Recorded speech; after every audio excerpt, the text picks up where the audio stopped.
आज है डे 4 और आज हम ट्रेन करेंगे चेस्ट एंड ट्राइसेप। सोचा नहीं था कि डे 54 के बाद सीधा वापस डे 1 से स्टार्ट करना पड़ेगा, बट कोई नहीं, ये चीज़ को एक्सेप्ट करके इसको इम्प्रूव कैसे करना है उस पर ध्यान देना है। वर्कआउट का इंटेंसिटी ये वीक इतना हाई नहीं रखा है। हर सेट के बाद अभी भी थोड़ा सा वीकनेस फील हो रहा है, but I hope next week तक we are back with 100% intensity and health. Chest का simple formula: 2 side incline dumbbell press, 2 decline machine और 2 केबल साइज।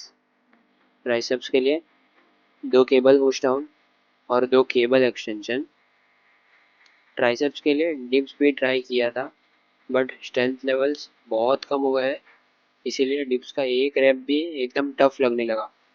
इसीलिए dips next week onward start करूँगा।